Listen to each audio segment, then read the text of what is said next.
Hi guys, kamusta po kayo? Ako po pala si Russell.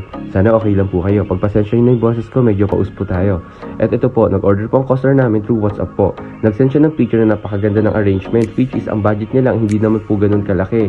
At ito nga po, ang sabi ko sa customer, kaya kong gawin yon pero ang kulay na lang po siguro ang gagawin natin. Which is napapayag ko naman ang ating customer, nabubulol na ang person.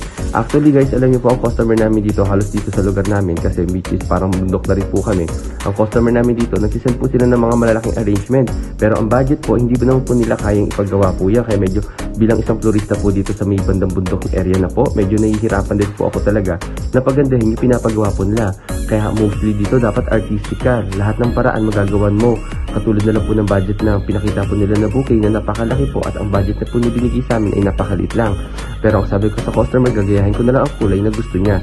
Kaya ito, gumamit lang po ako dito ng lily white, push-up spring roses at saka ng light pink na spring roses po. Gumamit na rin po ako dito ng carnation.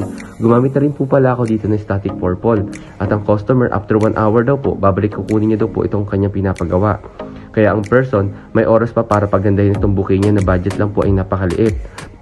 Pero syempre, dahil bilang florista ka at kailangan artistic ka, gagawa mo ng paraan to para maging maganda. At syempre, ang sekreto lang po dyan ay kailangan maging malinis at maayos ang ating flower arrangement para makuha natin ang satisfaction ng ating customer. At habang ginagawa ko po muna ang bouquet, shoutout muna kay Kuya Reynold Matandag Gabor ng Dubai. At ganoon din po kay Arbeline Almeida Arts. Maraming salamat po sa pagsuporta at pag-like ng aking video.